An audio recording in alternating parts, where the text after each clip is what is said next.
আজকে আমাদের তাপের চ্যাপ্টারের সেকেন্ড পার্ট পড়া হবে। আগের দিন দৈর্ঘ্য প্রসারণ পর্যন্ত আমরা পড়েছিলাম, তো আজকের টপিক শুরু হবে ক্ষেত্র প্রসারণ থেকে।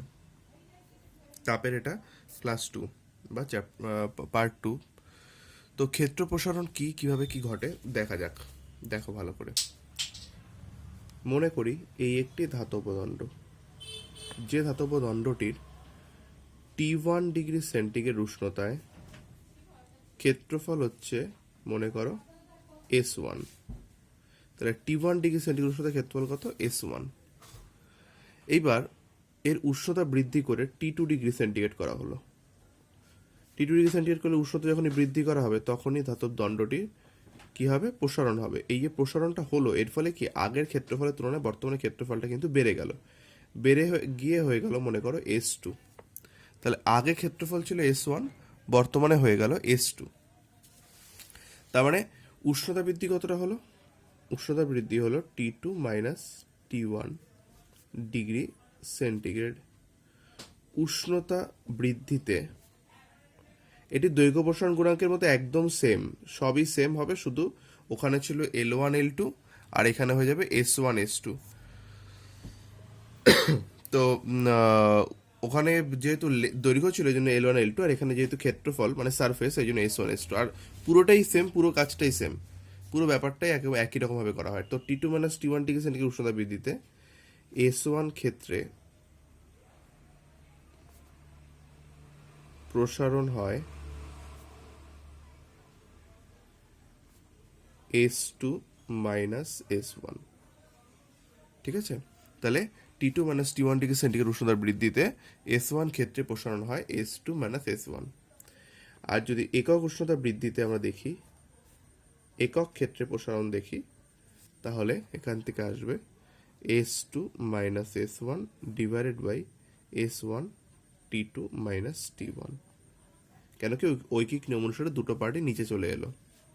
এই যে ব্যাপারটা আমরা পেলাম, এটাকেই বলা হয় ক্ষেত্র প্রসারণ গুণাঙ্ক। এটাকেই বলা হয় ক্ষেত্র প্রসারণ গুণাঙ্ক, যেটাকে আমরা বিটা দ্বারা প্রকাশ করি। তো beta equal to S2 minus S1 divided by S1 T2 minus T1। অর্থাৎ ক্ষেত্র প্রসারণ গুণাঙ্ক ইকুয়াল টু ক্ষেত্র প্রসারণ বাই প্রাথমিক ক্ষেত্রফল ইন্টু উষ্ণতা বৃদ্ধি। তাহলে ফার্স্ট কোয়েশ্চেন, আচ্ছা কোয়েশ্চেনগুলো আমি পড়াতে পড়াতেই বলে দিচ্ছি, তোমরা লিখে নাও। ফার্স্ট কোয়েশ্চেন হচ্ছে ক্ষেত্র প্রসারণ গুণাঙ্ক কাকে বলে? কাকে বলে এই লাইনটা থেকে সংজ্ঞা হয়ে যাবে যে একক উষ্ণতা বৃদ্ধিতে একক ক্ষেত্রফলে যে পরিমাণ ক্ষেত্র প্রসারণ হয় তাকেই বলা হয় ক্ষেত্র প্রসারণ গুণাঙ্ক। আর সেকেন্ড কোয়েশ্চেন লেখো ক্ষেত্র প্রসারণ গুণাঙ্কের সমীকরণ প্রতিষ্ঠা করো। সেটাই পুরোটাই করে দেখাতে হবে। ক্ষেত্র প্রসারণ গুণাঙ্কের সমীকরণ প্রতিষ্ঠা করো। এবারে দেখো এই ক্ষেত্র প্রসারণ গুণাঙ্কের সমীকরণ থেকে যেমনভাবে দৈর্ঘ্যের ক্ষেত্রে আমরা করেছিলাম, তেমনি ক্ষেত্রফলের ক্ষেত্রেও দুটো ইকুয়েশন এখান থেকে দেওয়া হয়। নাম্বার 1 দেওয়া হয় ক্ষেত্র প্রসারণ নির্ণয় করো। ক্ষেত্র প্রসারণ, তাহলে ক্ষেত্র প্রসারণ কি দেখো, বিটার নিচে কিছু না থাকা মানে কি আছে? 1 আছে। তাহলে বিটার নিচে যদি কিছু 1 থাকে তাহলে গুণ এর নিচে 1 আছে, তাহলে ক্রস মাল্টিপল বজ্রগুণন করো, তাহলে S2 মাইনাস S1 ইন্টু 1। তার মানে কি S2 minus S1 equal to beta S1 T2 minus T1। তাহলে ক্ষেত্র প্রসারণ বলতে যেটা S2 মাইনাস S1 মানে ক্ষেত্রফলে যেটা প্রসারণ হয়েছে S2 মাইনাস S1, সেটা বলতে বোঝাচ্ছে beta S1 T2 minus T1। এটা হচ্ছে ক্ষেত্র প্রসারণের সমীকরণ। আর অনেক সময় বলা হয় চূড়ান্ত ক্ষেত্রফলের সমীকরণ বের করো। চূড়ান্ত ক্ষেত্রফল, চূড়ান্ত ক্ষেত্রফল কি বের করবে? S2 বের করতে হবে। তাহলে S1টা সাইড চেঞ্জ করে নেবো, তাহলে S1 plus beta S1 T2 minus T1। তাহলে S2 equal to S1 common বেরিয়ে যাবে, পড়ে থাকবে কি 1 plus beta T2 minus T1। তাহলে এই হচ্ছে চূড়ান্ত ক্ষেত্রফলের সমীকরণ বা অন্তিম ক্ষেত্রফলের সমীকরণ। তো এই দুটো সমীকরণ নির্ণয় করতে দেওয়া হয়। তো সেকেন্ড কোয়েশ্চেন লেখো ক্ষেত্র প্রসারণ গুণাঙ্কের সমীকরণ থেকে, ক্ষেত্র প্রসারণ গুণাঙ্কের সমীকরণ থেকে ক্ষেত্র প্রসারণ ও চূড়ান্ত ক্ষেত্রফলের সমীকরণ প্রতিষ্ঠা করো। আবারও বলছি, ক্ষেত্র প্রসারণ গুণাঙ্কের সমীকরণ থেকে ক্ষেত্র প্রসারণ ও চূড়ান্ত ক্ষেত্রফলের সমীকরণ প্রতিষ্ঠা করো। ঠিক আছে, তো এরপরে আমরা এককে আসব। একক একইভাবে দেখো, যদি আমরা বিটার একক বের করি তাহলে বিটা ইকুয়াল টু কি S2 minus S1 divided by S1 T2 minus T1। তাহলে এইখান থেকে এটা ক্ষেত্রফলের একক, এটা টোটালটা ক্ষেত্রফলের একক, এটাও ক্ষেত্রফলের একক। তাহলে ওপর নিচে ক্ষেত্রফলের এককটা কী হবে, কেটে যাবে, পড়ে থাকবে কি সেই 1 বাই উষ্ণতার একক। তাই বিটার এককও মানে ক্ষেত্র প্রসারণ গুণাঙ্কের এককও ওই দৈর্ঘ্য প্রসারণ গুণাঙ্কের এককের মতোই উষ্ণতার এককের ইনভার্স হয়, কারণ 1 বাই উষ্ণতার একক মানে উষ্ণতার একক উপরে চলে যাবে, গেলে পরে ডিগ্রি সি ইনভার্স অথবা ডিগ্রি ফারেনহাইট ইনভার্স অথবা কেলভিন ইনভার্স হয় ক্ষেত্র প্রসারণ গুণাঙ্কের একক। তাহলে এই হচ্ছে ক্ষেত্র প্রসারণ সম্পর্কে যাবতীয় তথ্য এখানে লিখে নেবে যে ক্ষেত্র প্রসারণ গুণাঙ্কের এককগুলি লেখো। আচ্ছা, তো ক্ষেত্র প্রসারণ যেমন আমরা করলাম সেম টু সেম আয়তন প্রসারণ হয়, শুধুমাত্র ওই S2 S1 এর জায়গায় আয়তনের ভলিউমের V2 V1 বসে যায়। তো আমি জাস্ট একটু শর্টকাটে দেখিয়ে দিচ্ছি আয়তন প্রসারণ গুণাঙ্ক কিভাবে কি বের করতে হয়। দেখো,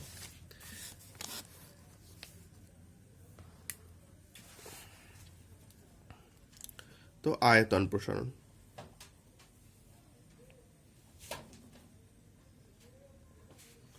তাহলে আয়তন প্রসারণের ক্ষেত্রে দেখো যে মনে করি যে একটি ধরো ধাতব খণ্ড, এই ধাতব খণ্ডটার T1 ডিগ্রি সেন্টিগ্রেড উষ্ণতায় আয়তন ছিল V1, এবার উষ্ণতা বৃদ্ধি করে T2 ডিগ্রি সেন্টিগ্রেড করে দেওয়া হলো, তাহলে কি হবে, আয়তনটা বেড়ে যাবে। আচ্ছা, আয়তন মানে হচ্ছে একটা পদার্থ যতটা স্থান দখল করে সেটা হচ্ছে আয়তন। তাহলে T2 ডিগ্রি সেন্টিগ্রেড উষ্ণতায় আয়তন মনে করো হয়ে গেল V2। তাহলে T1 ডিগ্রি সেন্টিগ্রেড উষ্ণতায় আয়তন ছিল V1 আর T2 ডিগ্রি সেন্টিগ্রেড উষ্ণতায় আয়তন হচ্ছে V2। তাহলে উষ্ণতার প্রসারণ কতটা হলো, T2 minus T1 degree centigrade উষ্ণতা বৃদ্ধিতে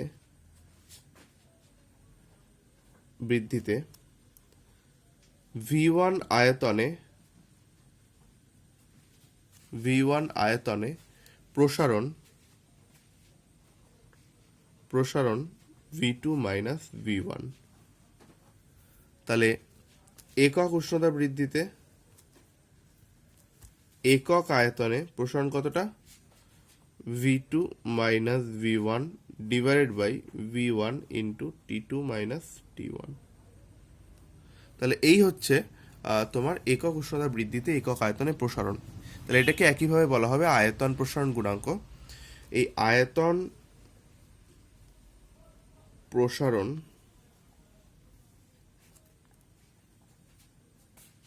গুণাঙ্ক যাকে আমরা গামা দ্বারা ডিনোট করব, এই গামা ইকুয়াল টু হচ্ছে V2 minus V1 divided by V1 T2 minus T1।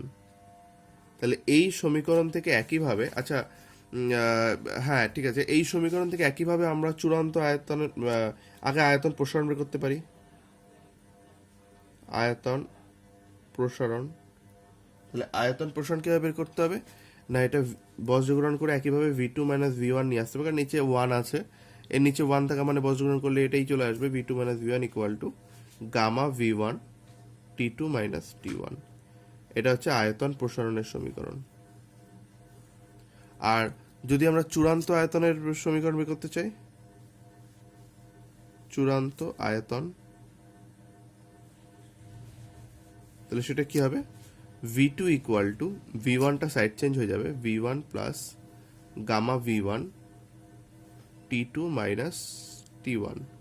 তাহলে এখান থেকে V1টা কমন বেরিয়ে যাবে, তাহলে V2 equal two V1 common বেরিয়ে গেল 1 plus gamma T2 minus T1। ঠিক আছে, তো এটা হচ্ছে চূড়ান্ত আয়তনের সমীকরণ। তো একইভাবে যদি একক আমরা বের করি, তো এককটার ক্ষেত্রে দেখো আয়তনের একক আয়তনও কেটে যাবে, এখানে উষ্ণতার এককের ইনভার্স পড়ে থাকবে। তাহলে আয়তন প্রসারণ গুণাঙ্কের একক মানে গামায়ের একক, এটাও কিন্তু সবসময় ওই ডিগ্রি সি ইনভার্স অথবা কেলভিন ইনভার্স অথবা ডিগ্রি ফারেনহাইট ইনভার্সই হয় সবসময়। তাহলে এই হচ্ছে টোটাল আয়তন প্রসারণ। এবার আয়তন প্রসারণের যে কোয়েশ্চেনগুলো আছে, মানে তোমাদের ক্ষেত্র প্রসারণের যে কোয়েশ্চেনগুলো ছিল ওগুলো ক্ষেত্র প্রসারণ চেঞ্জ করে শুধুমাত্র আয়তন প্রসারণ করে নেবে। একই সেম কোয়েশ্চেন, শুধুমাত্র ক্ষেত্র প্রসারণটা চেঞ্জ করে দিয়ে আয়তন প্রসারণ করে নাও। ঠিক আছে। তো এরপরে দেখো বিভিন্ন ধাতব পদার্থের প্রসারণ দিয়ে দেওয়া আছে, বইতে আছে। তো এর মধ্যে এগুলো তোমরা একটু রিডিং করবে, মানে প্রত্যেকটা মান সেভাবে মুখস্থ করার দরকার নেই। শুধুমাত্র ইনভারটাকে একটু দেখবে যে ইনভারের প্রসারণ মানে রৈখিক প্রসারণ এতটাই কম হয়, ইনভারের রৈখিক প্রসারণ এতটাই কম হয় যে মানে নগণ্য, এতটাই নগণ্য হয় যে ইনভারের প্রসারণ হয় না বললেই চলে। তাই যদি কোয়েশ্চেন আসে যে এমন একটি পদার্থের নাম করো যেটি উষ্ণতা বৃদ্ধিতে প্রসারিত হয় না, সেটা হবে ইনভার। তাহলে এটাও কোয়েশ্চেন আকারে লিখে নেবে যে এমন একটি পদার্থের নাম করো যেটি উষ্ণতা বৃদ্ধিতে প্রসারণ হয় না, সেটি হবে ইনভার। মানে বেসিক্যালি হয়, কিন্তু সেটা হলেও খুব সামান্য বা খুব নগণ্য, তাই এক্ষেত্রে আর কনসিডার করা হয় না যে হয় প্রসারণ, ধরা হয় যে প্রসারণ হয়ই না। তো এটা অ্যান্সার হবে ইনভার। তো এরপরে চলে আসি তরলের প্রসারণ। তাহলে তরলের প্রসারণের ক্ষেত্রে বাস্তব উদাহরণ তো আমরা পাই যে তরলের ক্ষেত্রে যে একটা পাত্রে দুধ বসানো হলো, দুধটা ওভেনে বসানোর পরে যখন উত্তপ্ত করা হয়, একটা সময় ওই আধা পাত্র দুধটা একসময় উঠলে একদম পুরো পাত্র, ইভেন পাত্র থেকে পড়েও যায়, মানে আয়তনে প্রসারিত হয় বেসিক্যালি। তাহলে আয়তন প্রসারণ যে তরলের হয় সেক্ষেত্রে সেটা তো আমরা বাস্তব উদাহরণ পাই। তো এই তরলের যে প্রসারণটা হয় বেসিক্যালি, দেখো তরলের প্রসারণের ক্ষেত্রে তরলের দৈর্ঘ্য বা ক্ষেত্রফল বলে কোনো জিনিস হয় না। তরলের দৈর্ঘ্য, তরলে আবার দৈর্ঘ্য কী বা ক্ষেত্রফলই বা কী? তরলের ক্ষেত্রে যে প্রসারণটা হয় সেটা হচ্ছে আয়তন প্রসারণ। তো তরলের প্রসারণটা হচ্ছে আয়তন প্রসারণ। এই আয়তন প্রসারণ আবার তরলের ক্ষেত্রে দুই প্রকারের হয়, দু রকম হতে পারে আয়তন প্রসারণটা। একটা হচ্ছে আপাত প্রসারণ, আর এটা হচ্ছে প্রকৃত প্রসারণ। আপাত প্রসারণ কি? ধরো তরলটাকে যখন উত্তপ্ত করা হয় বা হিট করা হয় তখন তরলটা একটা পাত্রে থাকে। তো এই পাত্রের প্রসারণ যদি আমরা কনসিডার না করি তাহলে তো হবে না, কেন কি তামার পাত্র হলে সেটা একরকম প্রসারিত হবে, লোহার পাত্র হলে সেটি আরেক রকম প্রসারিত হবে। তার ফলে কি তরলের প্রসারণটাও এফেক্ট করবে, মানে তরলের প্রসারণের যে মানটা সেটাও এফেক্ট করবে। অর্থাৎ পাত্রের প্রসারণকে কনসিডার করে যে তরলের যে প্রসারণ পাওয়া যায়, পাত্রের প্রসারণকে কনসিডার করে তরলের যে প্রসারণ পাওয়া যায় তাকেই বলা হয় আপাত প্রসারণ। এই আপাত প্রসারণ সবসময় পাত্রের প্রসারণের উপর নির্ভরশীল। মানে লোহা হলে একরকম প্রসারণ, তামা হলে একরকম প্রসারণ, দস্তা হলে একরকম প্রসারণ হবে এই আপাত প্রসারণের ক্ষেত্রে। আর প্রকৃত প্রসারণ কি? প্রকৃত প্রসারণ হচ্ছে মানে শুধুমাত্র যদি পাত্রের প্রসারণ আমরা বাদ দিয়ে দিই, তাহলে শুধুমাত্র যদি তরলের প্রসারণটা দেখি তাহলে যে প্রসারণটা পাওয়া যাবে সেটা হচ্ছে প্রকৃত প্রসারণ। এই জন্য প্রকৃত প্রসারণকে বলা হয় তরলের নিজস্ব ধর্ম। তাহলে এখানে একটা কোয়েশ্চেন লিখে নেবে যে তরলের আয়তন প্রসারণ কয় প্রকার ও কী কী? এদের মধ্যে কোনটি তরলের নিজস্ব ধর্ম? একই সাথে লিখবে, মানে কোয়েশ্চেন প্রথমটা লিখবে যে তরলের আয়তন প্রসারণ কয় প্রকার ও কী কী, একই সাথে লেখো এদের মধ্যে কোনটি তরলের নিজস্ব ধর্ম। আর নেক্সট কোয়েশ্চেন লেখো আপাত প্রসারণ ও প্রকৃত প্রসারণের সম্পর্ক লেখো। এই সম্পর্কটা হচ্ছে প্রকৃত প্রসারণ, যেটাকে আমরা গামা আর দ্বারা ডিনোট করি, সেটা সমান সমান আপাত প্রসারণ, আপাত প্রসারণ মানে যেটা গামা এ প্লাস পাত্রের প্রসারণ, অর্থাৎ গামা জি। তাহলে gamma R equal to gamma A plus gamma G, এটা বইতে না থাকলে একটু লিখে নিও। তাহলে এই হচ্ছে তরলের প্রসারণ এবং প্রসারণগুলির মধ্যে সম্পর্ক। তো আপাত প্রসারণ গুণাঙ্ক, প্রকৃত প্রসারণ গুণাঙ্ক দুটোই প্রসারণ গুণাঙ্ক হয়, কিন্তু যে কোনো একটা বের করলে অপরটা একদম সেম হয়, এই জন্য যে কোনো একটা দেখাচ্ছি। দেখো আমি আপাত প্রসারণ গুণাঙ্কটা দেখাচ্ছি। আপাত প্রসারণ গুণাঙ্ক,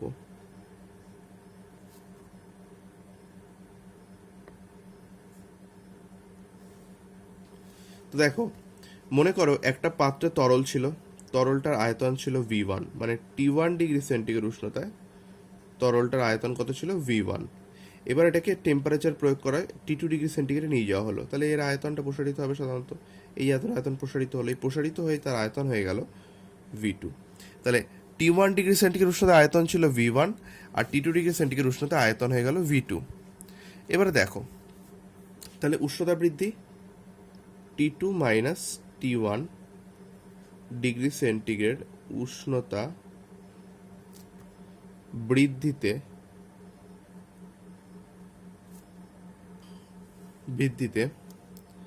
V1 আয়তনে প্রসারণ কি হবে না V2 মাইনাস V1। ঠিক আছে, যদি আমরা আচ্ছা এখানে যে প্রসারণটা দেখছি এটা আপাত প্রসারণ আমরা কনসিডার করছি, অর্থাৎ পাত্রে প্রসারণ ধরে যেটা কনসিডার করা হচ্ছে। এখানে প্রসারণটা কি প্রসারণ হচ্ছে? আপাত প্রসারণ। ঠিক আছে, তাহলে যদি আমরা একক উষ্ণতা বৃদ্ধির জন্য দেখি, একক উষ্ণতা বৃদ্ধিতে একক আয়তনে আপাত প্রসারণ কি হবে? V2 minus V1 divided by V1 T2 minus T1। তাহলে এইটা যে প্রসারণ গুণাঙ্ক পাওয়া গেল এটা হচ্ছে আপাত প্রসারণ গুণাঙ্ক, মানে এটাকে আমরা গামা এ দিয়ে ডিনোট করব। তাহলে gamma A equal to V2 minus V1 divided by V1 T2 minus T1। এটা হচ্ছে আপাত প্রসারণ গুণাঙ্কের সমীকরণ। আপাত প্রসারণ গুণাঙ্ক। প্রকৃত প্রসারণ গুণাঙ্কের সমীকরণ কিছুই আলাদা নয়, শুধুমাত্র এখানে যেটাকে আমরা এই আপাত প্রসারণ ধরছি, এই আপাত প্রসারণটাকে আমরা প্রকৃত প্রসারণ যদি ধরে নিই তাহলে একই ইকুয়েশন আসবে, তখন সেক্ষেত্রে বলা হবে প্রকৃত প্রসারণ গুণাঙ্ক। সেটা হবে gamma R equal to V2 minus V1 divided by V1 T2 minus T1। মানে কি বললাম, ইকুয়েশনটা একদমই সেম থাকবে, শুধুমাত্র এই যে প্রসারণের যে ব্যাপারগুলো ধরবো, এই যে প্রসারণটা এটা তখন আপাত প্রসারণ না ধরে সেটাকে আমরা ধরবো প্রকৃত প্রসারণ, তাহলেই সেটা হয়ে যাবে প্রকৃত প্রসারণ গুণাঙ্ক। প্রকৃত প্রসারণ মানে আপাত প্রসারণ ধরে যে প্রসারণ গুণাঙ্ক বেরোয় তাকে বলে আপাত প্রসারণ গুণাঙ্ক, আর প্রকৃত প্রসারণ ধরে যে প্রসারণ গুণাঙ্ক বেরোয় তাকে বলা হয় প্রকৃত প্রসারণ গুণাঙ্ক। তাহলে কোয়েশ্চেন লিখে নাও এখান থেকে যে আপাত প্রসারণ গুণাঙ্ক প্রকৃত প্রসারণ গুণাঙ্ক কাকে বলে, আপাত প্রসারণ গুণাঙ্ক প্রকৃত প্রসারণ গুণাঙ্ক কাকে বলে, একই সাথে এদের সমীকরণ প্রতিষ্ঠা করো, এদের সমীকরণ প্রতিষ্ঠা করো, এদের সমীকরণ প্রতিষ্ঠা করো। তাহলে এরপরে চলে আসছি গ্যাসের প্রসারণ গুণাঙ্ক, কারণ আমাদের এখানে তরলের প্রসারণ গুণাঙ্ক শেষ হয়ে গেছে। তারপরে গ্যাসের প্রসারণ গুণাঙ্ক দেখো এখানে তাপ পেলে কিন্তু গ্যাসের যে প্রসারণটা হয় সেটা আমরা বাস্তব উদাহরণ গ্যাসের চ্যাপ্টারের মধ্যেও পেয়েছি, যে একটি যদি টায়ারকে মানে শক্ত করে পাম্প দিয়ে মানে একদম পুরোপুরি ফুলিয়ে সেটাকে যদি রোদের মধ্যে রেখে দেওয়া হয়, রোদের প্রচণ্ড তাপে সেটি অনেক সময় কিন্তু টায়ারটি বাস্ট হয়ে যেতে পারে। বা একটি বেলুনকে যদি চুপসে বেলুনকে যদি উত্তপ্ত করা হয় তার ভেতরে বায়ুটি প্রসারিত হয়, ফলে বেলুনটি কিন্তু অনেকটা ফুলে ওঠে আগের তুলনায়। তাহলে এই ধরনের উদাহরণগুলো কিন্তু আমরা বাস্তব জীবনে সাধারণত দেখে থাকি, এগুলো বাস্তবিক উদাহরণ। তো গ্যাসের প্রসারণের কয়েকটি বাস্তবিক উদাহরণ দাও, এটা একটা কোয়েশ্চেন আকারে লিখে নিতে পারো। তো গ্যাসের যে প্রসারণ সেই প্রসারণ গুণাঙ্ককে আমরা দেখার চেষ্টা করব। এখানে একটা কথা বলে রাখি, সেটা হচ্ছে গ্যাসকে তাপ দিলে গ্যাসের কিন্তু দুরকম প্রসারণ হয়। নাম্বার 1 হয় আয়তন প্রসারণ, আর নাম্বার 2 হয় চাপ প্রসারণ। তাহলে দুরকম প্রসারণ হতে পারে, একটা হচ্ছে আয়তন প্রসারণ, একটা চাপ প্রসারণ। কিন্তু এই চাপ প্রসারণটা আমাদের সিলেবাসে নেই, একটুখানি সহায়িকা থেকে পরে সংজ্ঞা টঙ্গাগুলো একটু দেখে রাখলেই চলবে, কিন্তু এখান থেকে কোনো কোয়েশ্চেন আসা উচিত না, কারণ এটা সিলেবাসে নেই, বইতেও তোমরা পাবে না। আমাদের মূলত যেটা পড়তে হবে সেটা হচ্ছে আয়তন প্রসারণটাই আমাদের মূলত পড়তে হবে। তো গ্যাসের আয়তন প্রসারণ গুণাঙ্কের সমীকরণটা একটু অন্যভাবে করা হয়, দেখো কীভাবে করবো আমরা। মনে করি 0 ডিগ্রি সেন্টিগ্রেড উষ্ণতায় কোনো গ্যাসের আয়তন হচ্ছে V0, তাহলে 0 ডিগ্রি সেন্টিগ্রেড উষ্ণতা আয়তন কত? V0। ঠিক আছে, এবারে দেখো উষ্ণতা বৃদ্ধি করে সেটাকে নিয়ে যাওয়া হলো T ডিগ্রি সেন্টিগ্রেডে, তাহলে আয়তন হয়ে গেল VT। তাহলে 0 ডিগ্রি সেন্টিগ্রেড উষ্ণতা আয়তন V0, আর উষ্ণতা বৃদ্ধি করে T ডিগ্রি সেন্টিগ্রেডে নিয়ে গেলে পরে আয়তন হয়ে গেল VT। তাহলে উষ্ণতা বৃদ্ধি কতটা? উষ্ণতা বৃদ্ধি হলো T মাইনাস 0, অর্থাৎ T ডিগ্রি সেন্টিগ্রেড, আর আয়তন বৃদ্ধি VT মাইনাস V0। তাহলে কীভাবে কি করব দেখো, তাহলে আমরা যেটা দেখতে পাচ্ছি T ডিগ্রি সেন্টিগ্রেড উষ্ণতা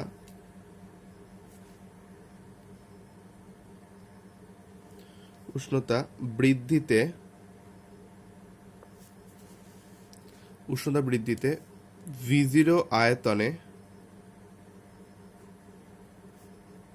V0 আয়তনে প্রসারণ কতটা? প্রসারণ কতটা না VT মাইনাস V0। তাহলে একক উষ্ণতা বৃদ্ধিতে একক আয়তনে প্রসারণ কতটা? VT minus V0 divided by V0 into T। তাহলে VT minus V0 by V0 into T। তাহলে এটাই হচ্ছে গ্যাসের আয়তন প্রসারণ গুণাঙ্ক, যেটাকে আমরা গামা পি দ্বারা ডিনোট করি। এবার গামা পি লেখার অর্থ হচ্ছে যখন গ্যাসের আয়তন প্রসারণ গুণাঙ্ক দেখানো হয় তখন সেই আয়তন প্রসারণ গুণাঙ্কটা স্থির চাপে করা হয়, যার জন্য এটা গামা পি লেখা হয়। স্থির চাপে যেহেতু রাখা হয়েছে জন্য এটাকে মাথা রাখবার জন্য গামা সাফিক্সে পি দেওয়া হয়, পি ফর প্রেশার। তাহলে গামা পি আয়তন প্রসারণ গুণাঙ্ক gamma P equal to VT minus V0 divided by V0 into T। এবার এটাকে একটুখানি এগিয়ে নিতে হবে কাজটা। এখানে নিচে কিছু না থাকা 1 আছে, তাহলে ক্রস মাল্টিপল করো VT মাইনাস V0 ইন্টু 1, তাহলে এটাই পড়ে থাকবে, এর সাথে এটা গুণ হয়ে যাবে। তাহলে গামা পি V0 ইন্টু টি। তাহলে VT ইকুয়াল টু কি? V0 কে সাইড চেঞ্জ করো, V0 plus gamma P V0 into T. আচ্ছা, তাহলে এখান থেকে VT ইকুয়াল টু কী হবে? V0 কমন বেরোবে, 1 plus gamma P into T. এই ইকুয়েশনটাকে আমরা 1 নম্বর ইকুয়েশন ধরে নিচ্ছি। এবার এর সাথে একটা ইকুয়েশন তুলনা করব। সেই ইকুয়েশনটা হচ্ছে চার্লসের সূত্র। তো চার্লসের সূত্রটা কি ছিল? VT equal to V0 1 plus T by 273। এই ইকুয়েশনটাকে 2 নম্বর ইকুয়েশন ধরে নেব। এই ইকুয়েশন দুটোকে তুলনা করবো এবারে। দেখো, তাহলে 1 ও 2 তুলনা করে পাই। যদি তুলনা করি তাহলে দেখো এই VT ক্যান্সেল হয়ে যাবে, V0 এই V0 ক্যান্সেল হয়ে যাবে, কারণ একই জায়গায় রয়েছে একই ডিজিট। 1 ক্যান্সেল হয়ে যাবে, টি ক্যান্সেল হয়ে যাবে। এখানে পড়ে থাকবে গামা পি, এখানে ওই ইকুয়েশনে পড়ে থাকবে গামা পি, যার জায়গায় এই ইকুয়েশনে পড়ে থাকবে 1/273। অর্থাৎ গ্যাসের ক্ষেত্রে এই আয়তন প্রসারণ গুণাঙ্কের মান হচ্ছে 1/273 ডিগ্রি সি ইনভার্স। আমরা জানি উষ্ণতার এককের ইনভার্স হয় প্রসারণ গুণাঙ্ক, তাহলে গ্যাসের ক্ষেত্রে প্রসারণ গুণাঙ্কের মান কিন্তু 1/273 ডিগ্রি সি ইনভার্স। তাহলে গ্যাসের ক্ষেত্রে এই মানটা কিন্তু বের করতে দেওয়া হয়, খুব ইম্পর্টেন্ট। এটাকে যদি আমরা ভাগ করে পয়েন্টে আনি তাহলে যেটা দাঁড়াবে 0.00366 ডিগ্রি সি ইনভার্স। এই তাহলে কোয়েশ্চেন লেখো, গ্যাসের আয়তন প্রসারণ গুণাঙ্ক কি এবং এর মান নির্ণয় করো। তো এই অবধি আজকের পড়া থাকলো। তোমরা একটু ভালো করে যদি বুঝতে প্রবলেম হয়